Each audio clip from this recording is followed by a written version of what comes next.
Welcome to News9 Mediaverse, and you are watching On Point with me. The militant attack in Moreh that killed 3 security personnel led to unrest in the valley. People are upset that the Manipur police commandos are being targeted by militants in the hills. Women protesters took out a torch rally in Imphal, marching towards the CM's residence. The women protesters tried to get inside the secretariat but were stopped by the police on the way.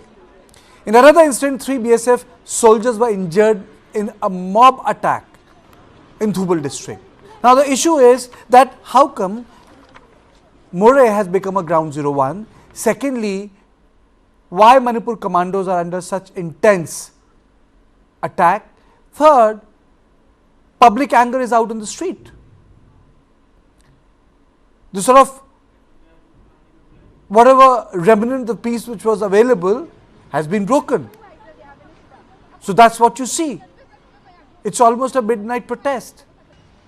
People were upset as to why that has happened. So there are 2 questions which we are going to talk about in detail. The first question is, what happened in Moreh? Why the violence has gone up? And secondly,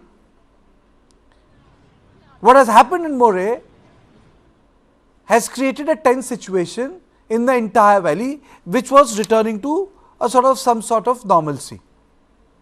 But before I go to my subject matters experts, let me play out a couple of bites of those citizens who are upset, who want their voice to be heard, who want the violence to end. Let me play out those bites for you. हम दरखास्त करने आ रही हूँ क्योंकि ये हमारा दुश्मन जो है, दुश्मन ने बंदूक चलाया हमको और बम फेंका, लेकिन हमारे लिए वो असम राइफल हमारे डिफेंस के लिए सरकार ने रखा, लेकिन वो असम राइफल जो है चुपचाप खड़ा रहा, ऐसे ड्रामा जैसा देखता रहा। तो हमें नहीं चाहिए, इसलिए असम राइफल के खिलाफ दूसरा फोर्स, दूसरा रेजिमेंट को हम चाहती हूँ।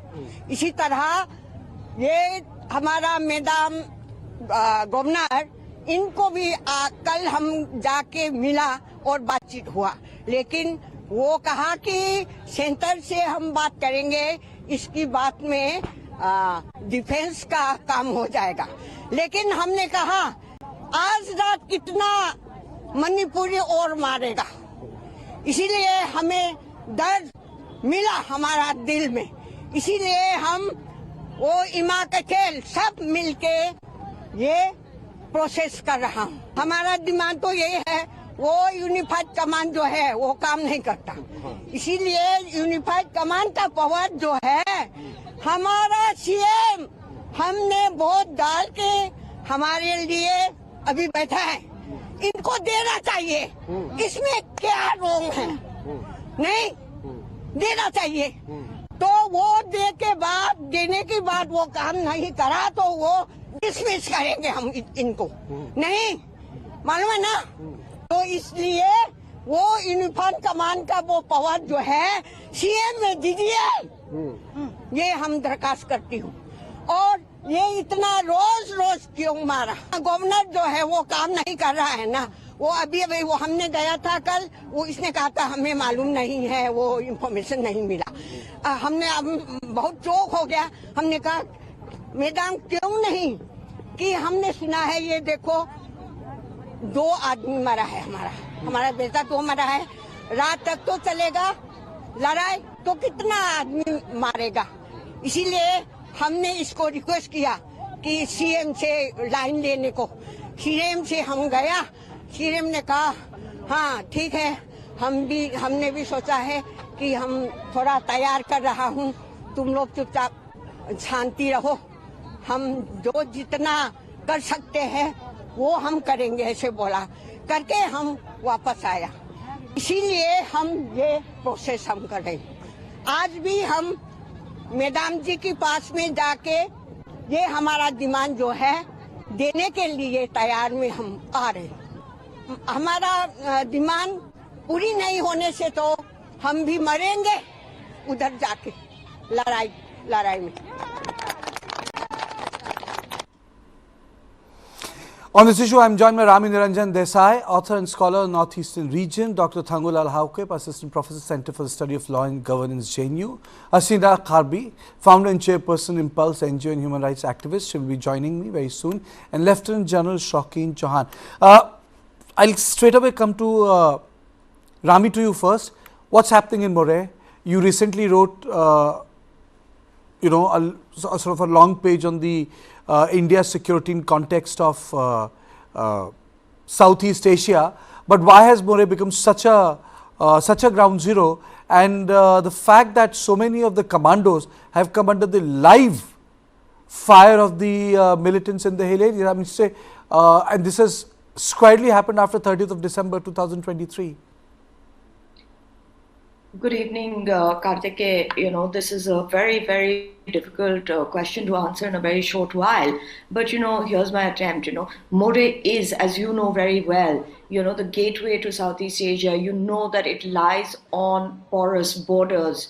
As you mentioned, my article recently on what was happening in Myanmar, that has impacts on whatever happens in Manipur at this point. There's been an entry of underground groups. Obviously, the entry of underground groups has also, the speed of which has also advanced because of the instability in Myanmar. There are certain very strategic towns right after Tamil, right across Moreh, that are being taken up by militia groups. A lot of these militia groups also have contacts across the border, and one can only make reasonable guesses as to who is backing these groups, what their agendas are, what their mandates are. So this puts Moreh in a very precarious position. It also makes you wonder whether there is, and again, this is a reasonable guess, that there is a larger agenda,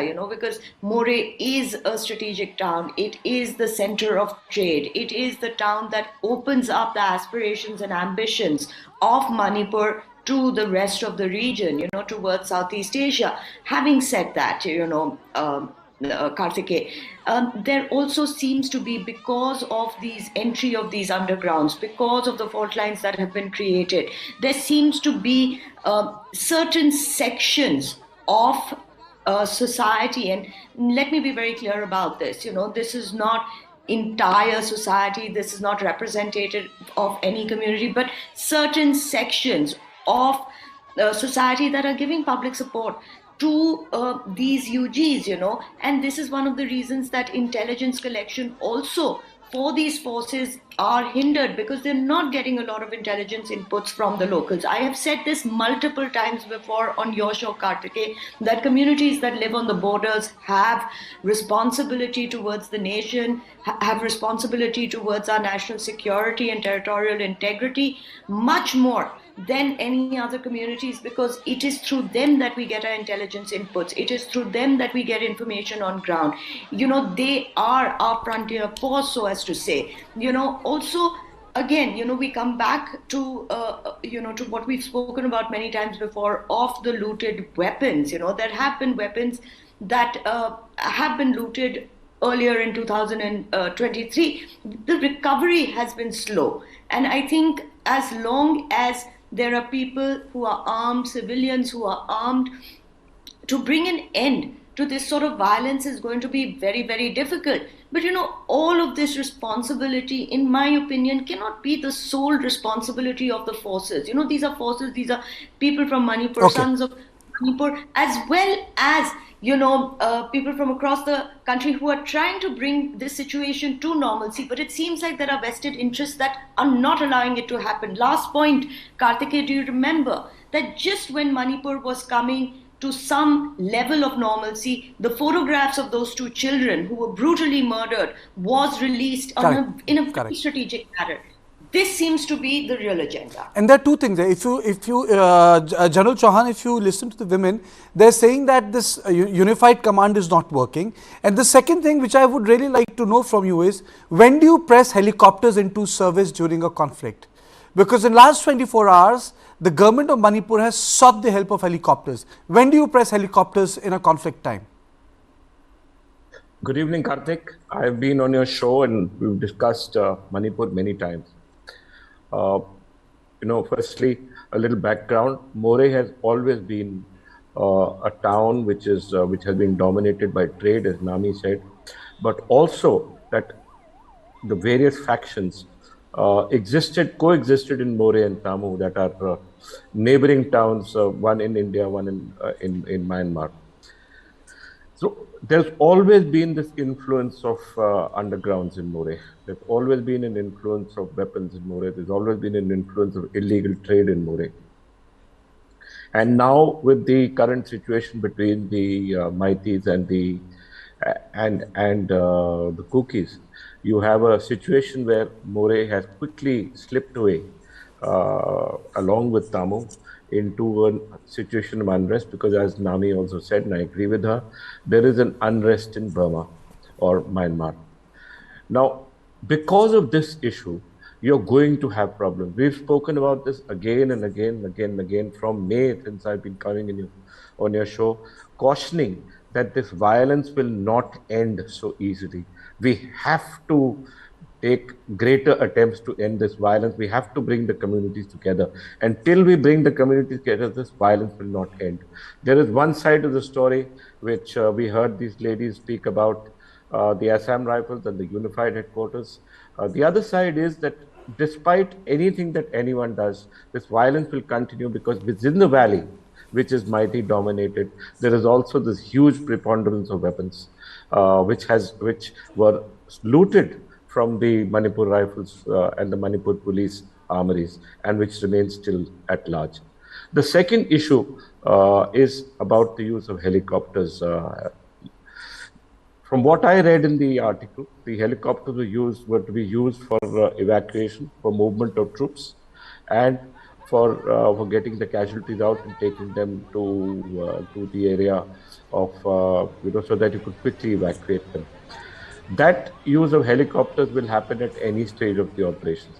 Are we using these helicopters to move troops? Are we using helicopters to move weapons? Are we using the helicopters to set up stops?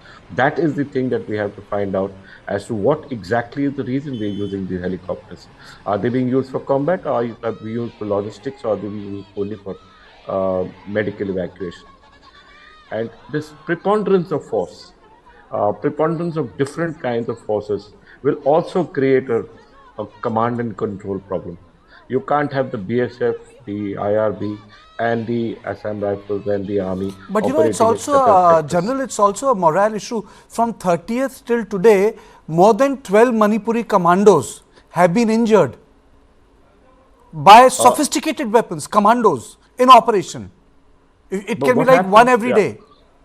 So what happens is, of course, it's a morale problem, Kartik. There's no doubt about it. But the issue is that how do you resolve it? How do you get these communities back to talking peace amongst themselves? And I said this, if you remember the last time we talked about Manipur, that it has to be the community leaders who have to sit down and say, let's not now have violence. Let's have peace. Let's get to peace. It has to be, as Nami said, not just an issue where peace is brought about by force, but for also the community leaders who sit down with the youth and bring these cadres back from what we from this never-ending cycle of violence. This cycle of violence will not end, Kartik, till such time our community leaders bring them together. I think that's a broad point, you see, but it's a broad point. But what has happened last, I would say, 48 and 72 hours, and that will be part of our discussion post this small break, is that's what's happening in Thoubal. Because if you look at the attacks on the security forces, if you look at the operations, it's entirely taking place in a particular area. So one, why is that happening? Has the operations intensified there? For the security apparatus to ask for logistics, does it mean that roads are not clear enough for the security to travel from Imphal to Moreh? Does it mean that you require helicopters? Because why would you need them? Because it's not as if you don't have military hospitals. All of that will be discussed with other two guests, Mr. Haukep and Hasina Kabi, who are waiting very patiently with me on our show after a short break.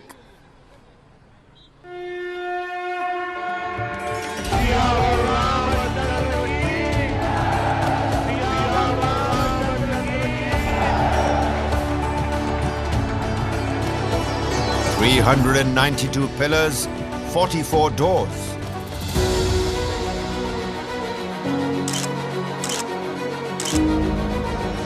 Prime Minister prays ahead of the big moment.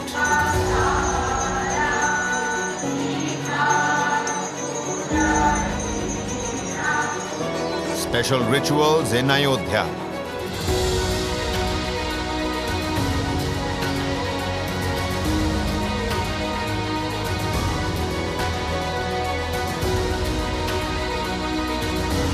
All eyes on Ram Lala. पूरी दुनिया उत्सुकता के साथ 22 जनवरी के ऐतिहासिक क्षण का इंतजार कर रही है। Pran Pratishtha. Rolling coverage. Only on News9 Live. Let me go across to Dr. Haukip. Dr. Haukip, why has Thoubal, why has Moreh become such a ground zero? What has happened in the last 15 days that so much of close altercation is taking place, one? And the second thing is, do you believe that Unified Command has not done the job, the rejigged infrastructure of security?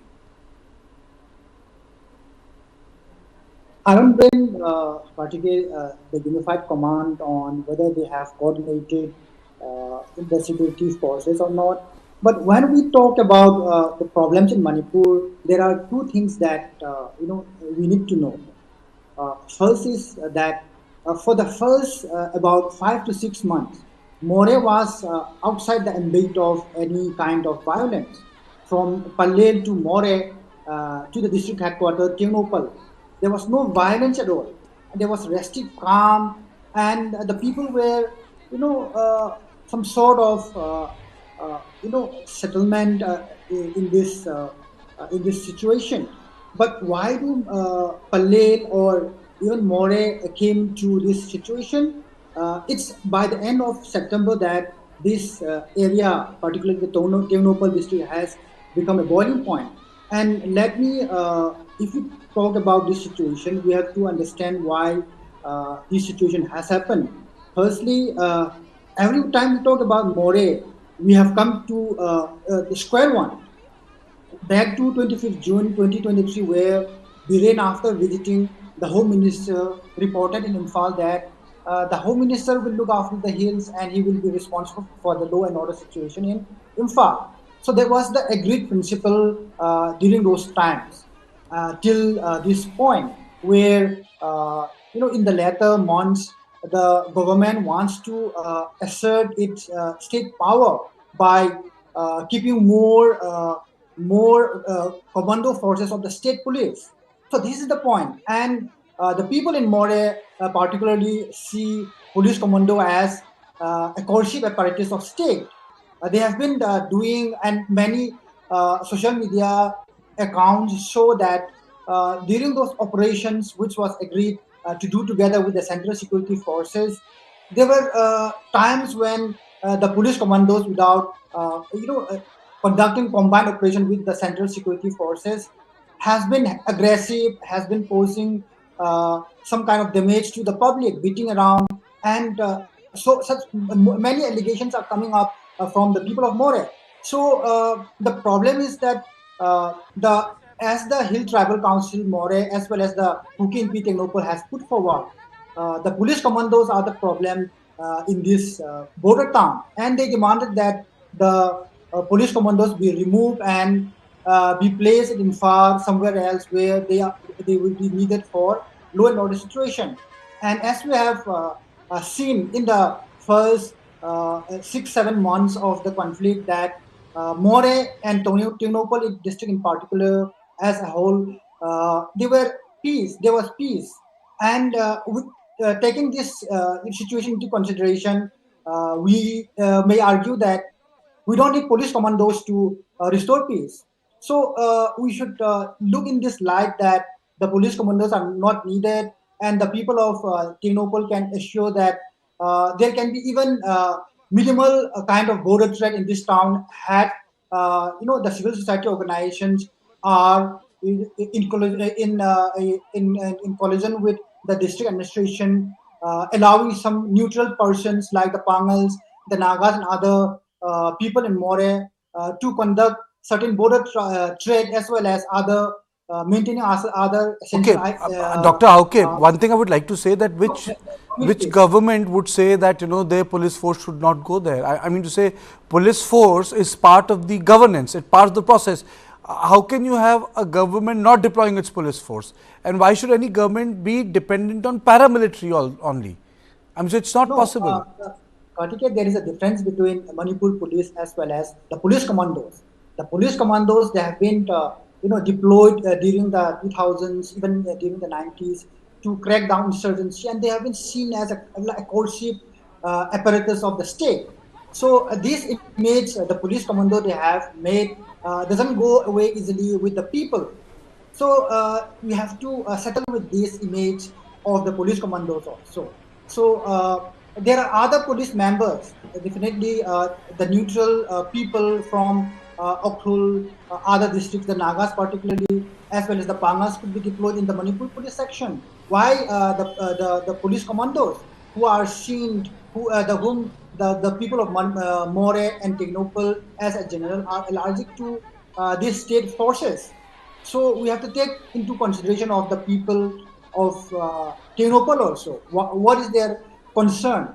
Without considering their concerns, how do we think of maintaining peace in this border town? That's General Chauhan, impossible. that way is right. Peace has to be maintained when the communities come together. There's something which has also happened. Hasina Kharbi is in a unique position to answer that, because not only she has worked in India, she has worked in Myanmar. One of the few people who have worked across the border. Even on Wednesday, 278 Myanmarese army personnel crossed over into the Chakma autonomous zone.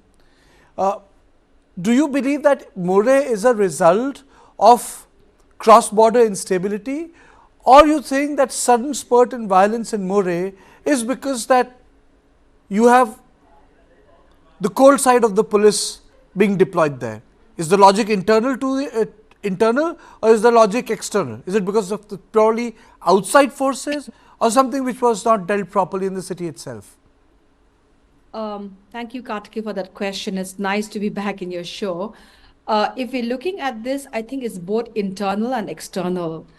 We also have to recognize that the Moreh, as an international border, has been a trade border for many years.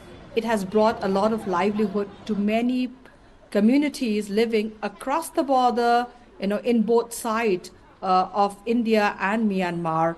As a result, the situation which is taking place, especially at this moment, it's not just a situation that has taken away the livelihood of people, but it is a situation that this border has been closed from the very beginning of just the beginning of COVID. That border has been sealed. When I was traveling by that border as well in between COVID and later part of it, I have seen it with myself that how people are struggling. The relief camp across, within the people movement in search of livelihood, in search of food, in which has been one of the biggest crises. So in a situation like that, arms deal and others will continue to become one of the focus of a livelihood where people will be crossing, people will be taken into account, where they will be asked to be involved in something which is unrest. So we also have to see at all that aspect when we're looking at border points, when looking at border, point like Moreh, which is a trade center, we need to see at all that aspect as well. Okay. Okay, I think that's fair enough. But, General Chauhan, let me just take you through an important piece of news. You're the best person to address that. And the news is, light armed helicopters reach Manipur.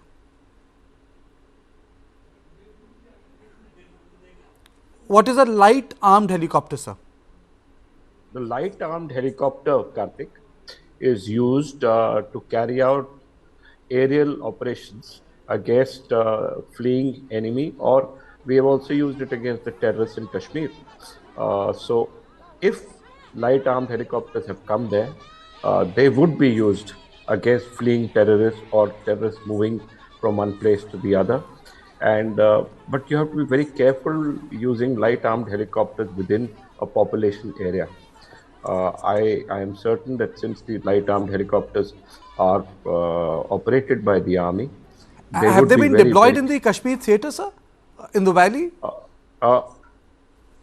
During certain operations, when we were absolutely, caught up with terrorists having either got the upper hand or having created a situation where we could not reach them, we have launched light armed helicopters against them to catch them or to move our troops or to bring down fire so that we can break contact and get them on a separate issue. So we have used these once in a while. I'm just stopping here for a minute. I'm just stopping here for a minute, sir, because it's time for a break. But the reason why I'm asking this question again and again is to understand: is the theatre of violence changing? The theatre of violence in Kashmir has changed number of times, and people understand that. So, is the theatre changing, and why? But after this short break, I'll come to you, General Chauhan, and then to other guests who are waiting for me in the show.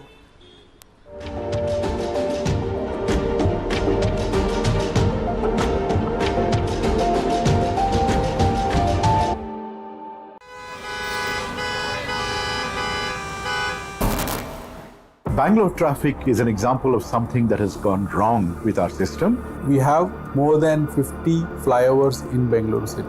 If flyover is a solution to traffic problem, Bangalore should not have traffic problem. According to TomTom Traffic Index 2022, Bangalore is ranked as the second worst city in the world when it comes to traffic.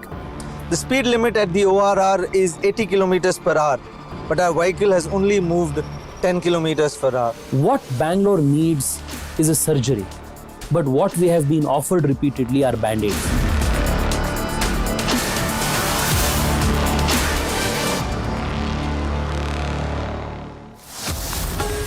Only on the world's first news OTT.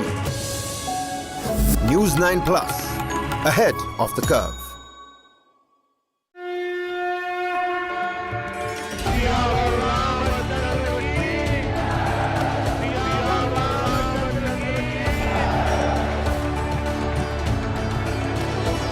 $392 pillars, 44 doors.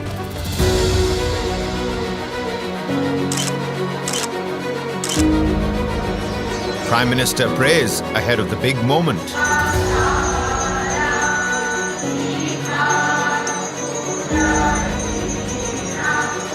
Special rituals in Ayodhya.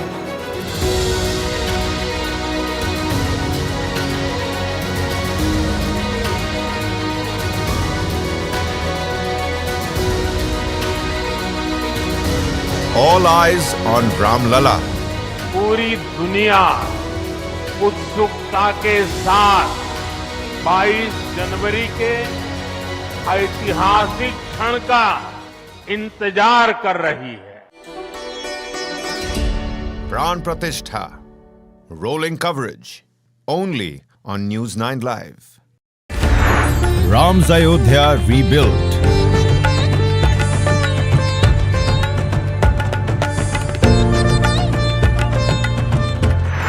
Ram Lala's Pran Pratishtha.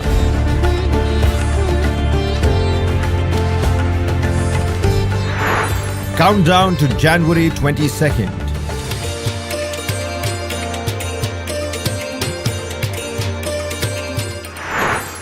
Dateline Ayodhya. Catch the mega coverage only on News9 Live.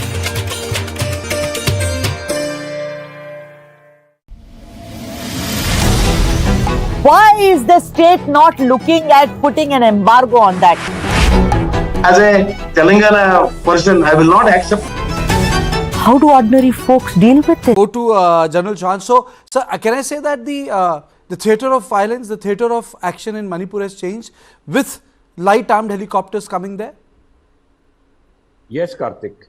But perceptionally, what actually has happened is that the situation has not gone out of control of the state's forces. I'm talking the Manipur state forces.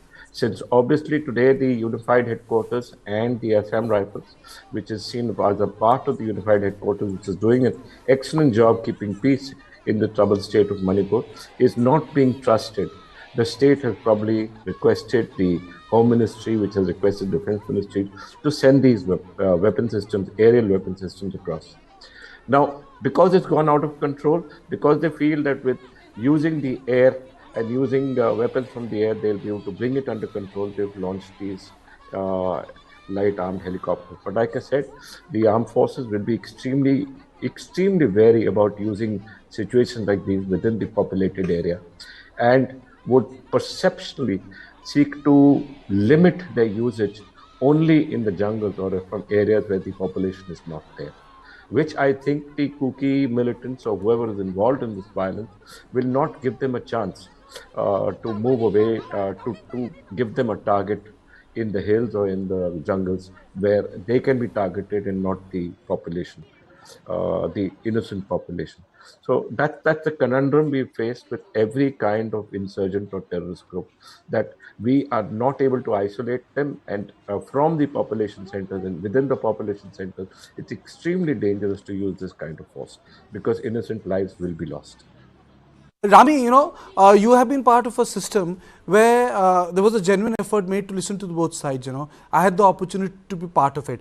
It looks, it seems in eons ago, when I spent those 2 days, 2 different sessions, 2 to 3 hours, a lot of water has passed under the bridge. But do you feel that no such attempt has been made by any other organization except yours during the early days of violence, when you had everyone from the civil society to talk?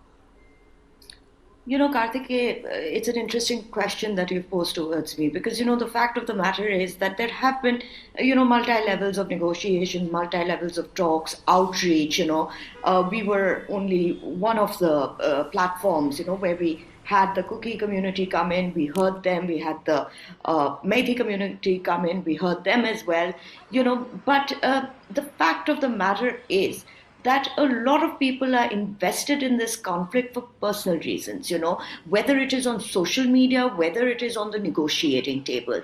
There are advantages for people, however insidious as this may sound, to keep this conflict going, because this is about personal fame, this is about, being relevant, remaining relevant, so it becomes very difficult to really bring out the genuine voices.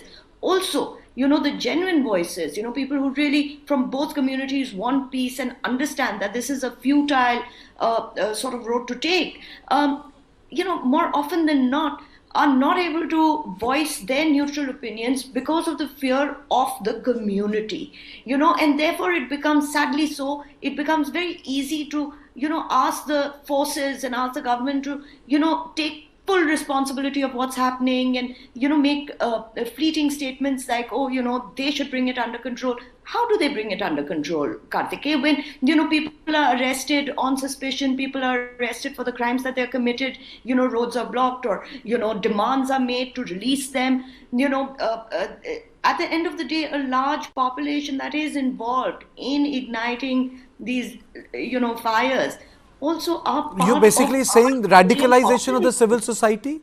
You're basically saying that apart from it being emanated from those non-state actors, it's also being ignited through large parts of regular civil society actors, regular people?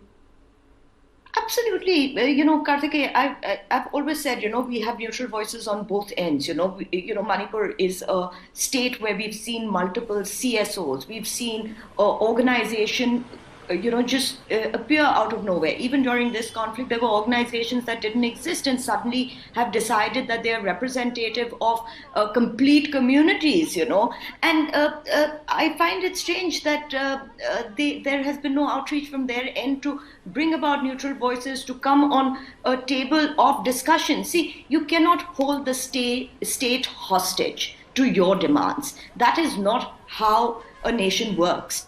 We work by the rule of law. And, this is what we've seen happen over and over again. So on one hand, you have populations that are supporting this sort of dissent, which is, actually anarchy. And on the other hand, you're saying, oh, well, the state should bring this violence to an end. It's not going to happen. Eventually, what we have to realize, and as a nation and as the state of Manipur, what we need to realize is that it's going to affect all of us for a very long time to come. The state of Manipur, what we need to realize is that it's going to affect all of us for a very long time to come. You know, when the Kuki Naga clashes happened, it almost took 7 years for it to calm down in its entirety, and the fault lines still, you know, at some level of trust remain. And therefore, I think, you know, this also, if, you know, civil society doesn't decide to come together, is going to be a very difficult job just for the security forces or political will to bring to a conclusion. Over and above that, you know, only day before yesterday, we've seen Palewa fall in Myanmar, you know, to militia forces. You know, this puts our larger agendas at risk. And, you know, when we say that towns have been taken or towns are being overrun by militias in Myanmar, you know, it has multiple repercussions. It also means that, you know, there can be transnational ethnic sort of loyalties which can bring these people into our country through the porous borders that we have. It also means that they have access to the military outposts that they are capturing, meaning that they have state-of-the-art machinery. We already know that they're using drones made out of commercial parts, you know, that are equivalent to the kind of drones that, you know, armies have across the world. You know, so this makes this situation very complex. So we have to come together. We have to have a unified voice. We have to say no to insurgency, you know, this sort of, conflict against the state. Otherwise, you know, there's no end to this. Dr. Hauke, Rami has a strong point. Are we sleepwalking into a disaster? You know, the situation in Manipur could have been controlled in a better way had the civil society organizations been consulted during the early phase of the conflict. However, during this time, it's not the case. For instance, the radical groups who were in position of certain patronage with the state has been in control, and they are threatening. And if you look into the social media accounts of one, you know, radical group leaders, Koromamba Khuman, he stated a few days back that in the valley, if the armed groups who are roaming around are caught by the security forces, he said, and he warned that it will be dealt with severity. So you have these people who are loitering around with RPGs, who are with sophisticated weapons in the valley of the state, where the administrative structures are largely strong. So if you can't control those forces, how will you control the hill areas where you have, you know, ravines, steep mountains, and forests? How will you control those areas? So the onus lies on firstly, you know, cleansing, you know, this valley of radical groups. Then in the hills, we will do it. You know, we will say, we will try to convince those civil society organizations and other groups that now it's time to move towards peace for the political dialogue. So first, we have to calm down, or we have to tackle the radical groups like Meitei Lipun and Rambai Tengol in the valley. Otherwise, there's no peace. Okay. You know, this project violence, killings will happen just like yesterday and day before yesterday. Okay, Rami, I think wanted to come in. Hasina, then I'll come to you. Rami, you wanted to come in? Kartikeya, I have a limited point here, you know. Instead of pointing finger at each other, instead of saying, oh, so-and-so person is a radical, you know, there are enough examples on the other side as well, you know. When arrests were made, ITLF came out and said that, the release has to be immediate. You can't dictate terms to security forces. And if, you know, if people, you know, on your show are saying that, oh, you know, the hill areas we'll bring under control, why hasn't it been brought under control? You know, this goes for all factions that are involved, you know. But, you know, this is exactly what I'm talking about, the kind of role that social media, you know, sudden stars have made, you know, in just finger pointing and becoming heroes in their own community, has been a detriment to the peace process in Manipur. I think voices from either side of the community should be speaking for Manipur, not just for the community.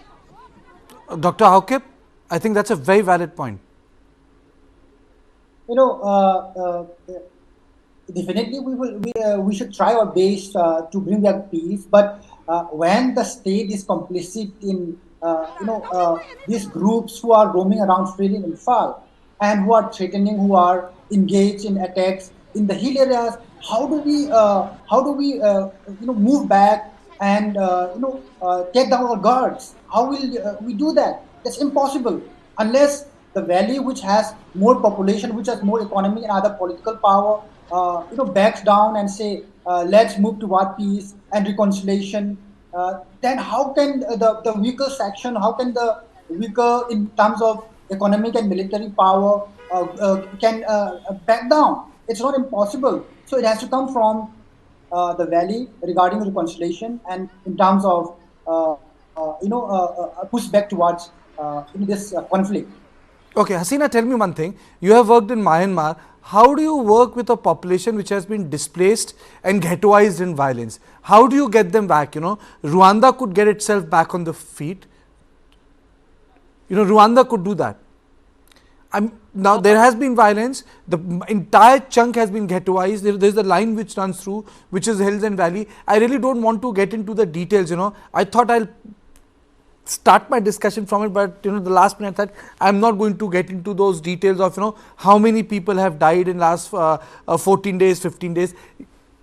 But the issue is to put the question differently, put the proposition differently. How do you get them out of the ghettos? How do you get them to trust those who have been their adversaries? Well, Kartikeya, I mean, like our work in Myanmar, which is ongoing at this moment, a lot of people has been in ghettos mainly because they have to get themselves isolated for safety reason. But when we are reaching to them, we are reaching them through trusted community support. When I use the word trusted community support, I am also talking about civil society existing in those areas where the unrest is taking place. Now, when we use the word civil society, sometimes we just generalize the word civil society because civil society are of two kinds. There are non-profits that really work for humanitarian response and human rights. There are, civil society that just come up during these cause of unrest, self-acclaimed civil society, self-acclaimed, voices, which cannot be put together in the same spaces with organization like us or any other who are doing groundwork. Now, coming back to Myanmar, I mean, I was there, I'm going back in the next 1 month. Most of the area you are talking about right now, the areas which is far off, even in the Chin state, we have been able to reach out with relief. We have been able to reach out to bring them to get into food security support system where they're going into plantation because the last 2.5 years to 3 years, it has been devastating for a lot of farmers across the borders. It has been devastating for the food security, for the nutrition. The movement of people being pushed and become vulnerable has increases every day. And that is just not about people from Myanmar because of the civil unrest, but it's the people who are in the state of Manipur and Nagaland and Mizoram as well. They are. It's just that the state responses, because we work on all the 3 states as well, the complexity is very, very different. But going back to Moreh at this point of time, Moreh has always been a trade gateway for Southeast Asia when it comes to connecting the Northeast or connecting India as a whole. Moreh has been one of the vibrant, gateway where a lot of trade, commerce, connectivity, people-to-people connectivity has taken place before COVID. And then during the COVID time, there was a crisis of food issue. There was a crisis of people movement. That's when the time when we started our work on both sides. Then the civil unrest, mark it up where it make it much more difficult for people, for, common people, common population on both ends. But I have seen it with my own eyes, interacted with my own eyes, both the common people from both the community and even civil society of both the communities within in the India side, the other, are working very closely with us, trying to address the common needs, the common requirement, the safety needs, the safety requirements of people on the ground. While we are having other debates that we are talking about right now in terms of the international security issue, the security issues of the state, the security of our nation.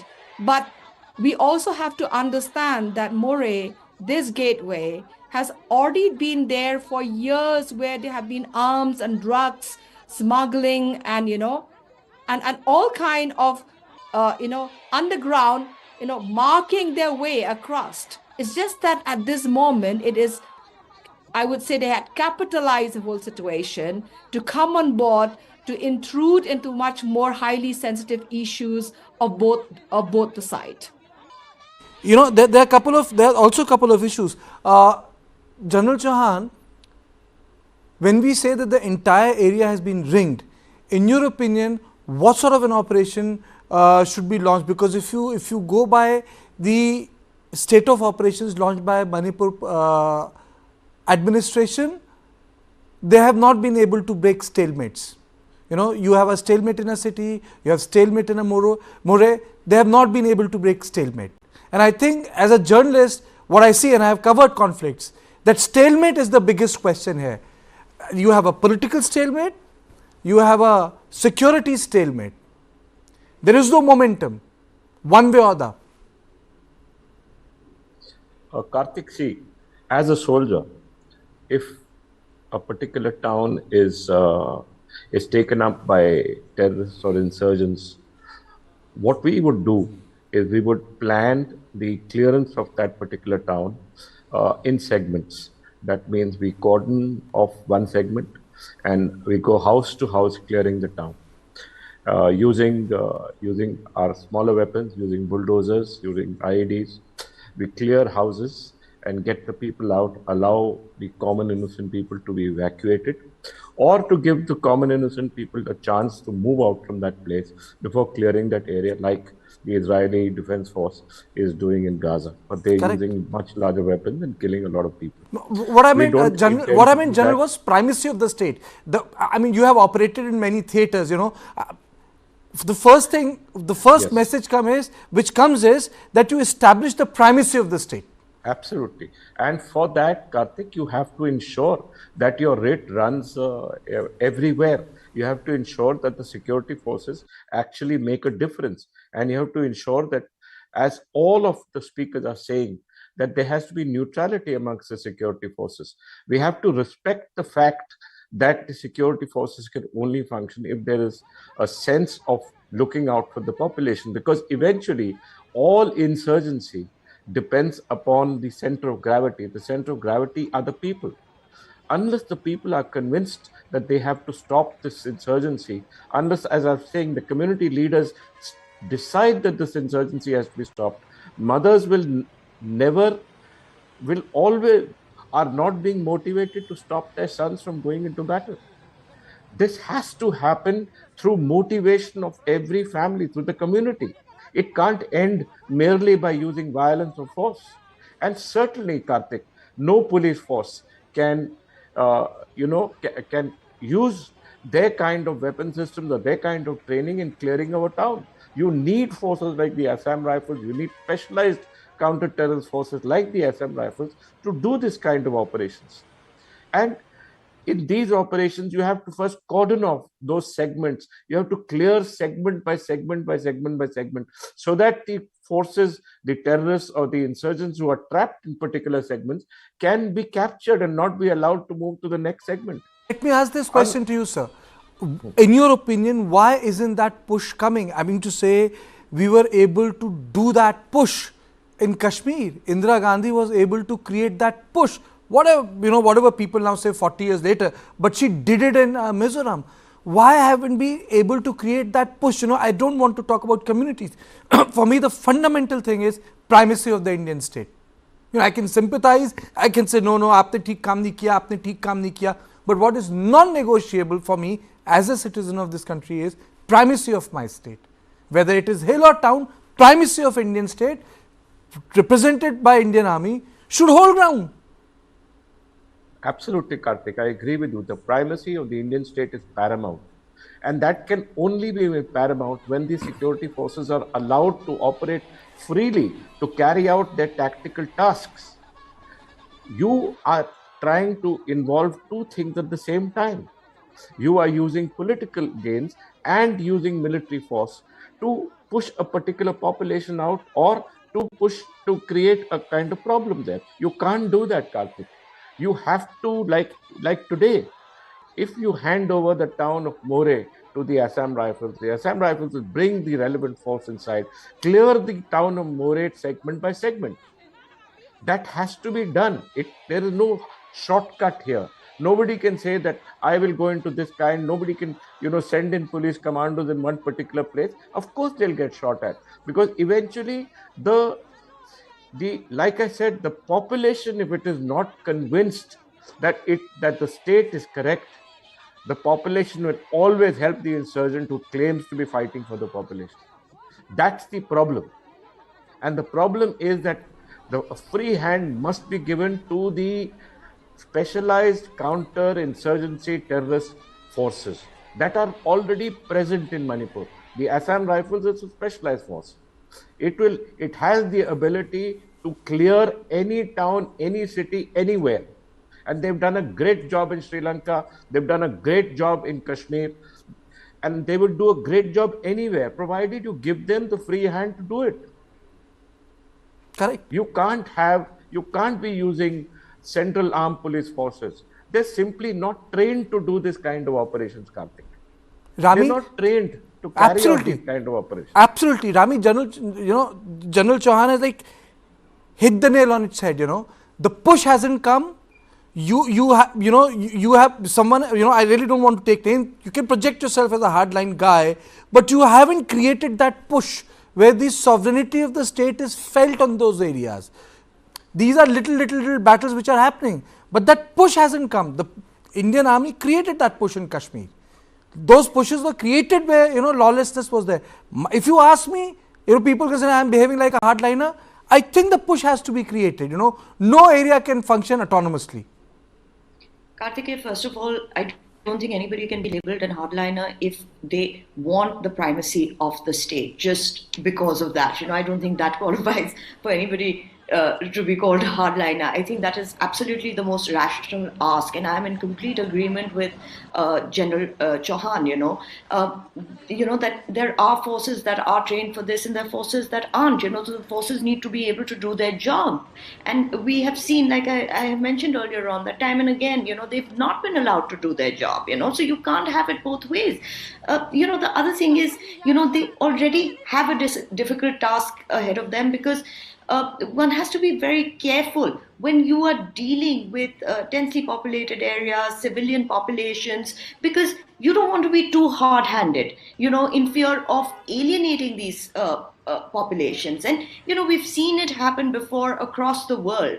And these populations are populations that, we require to have faith in us, to have faith in the state, because they are on the border. So this is a very tricky situation. But I think, like General Chauhan said, like you said, it's very important to understand that, for the civilians to understand that, this is a road leading to nowhere. Insurgency is not on anybody's side. They are not doing this without vested interests. There is a gain here for them personally, and, populations are being used as fodder, whether you call it political fodder, you call it, whatever fodder, but they've been used as buffers and as fodders by these militia groups. So therefore, once this understanding dawns upon them, it's not about, the hill versus the valley and one community over the other community. We forget there are third, fourth, fifth communities. Rami, for me, one thing is, it's like plain Jane argument.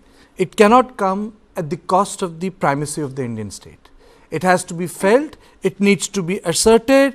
Say all of us can crib, cry, get angry within that framework. It cannot happen outside that framework, For me, it only works like that. And I completely agree with you on this. And I thank all my guests for participating with me on this issue. And let me tell you, the long and short of this argument is that it's time that the primacy of the Indian state must be felt in those areas which have been outside the domain of the regular forces. It's time that the push has to be given. Every precaution needs to be taken. Everything needs to be done so that civil society is not harmed, but the militants who are acting against the state must be flushed out. They have to be done away with. Thank you, all of you.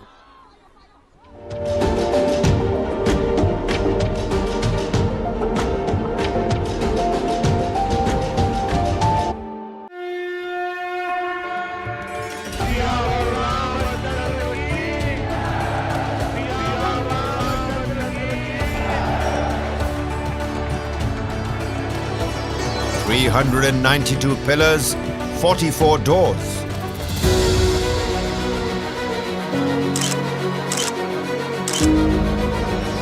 Prime Minister prays ahead of the big moment.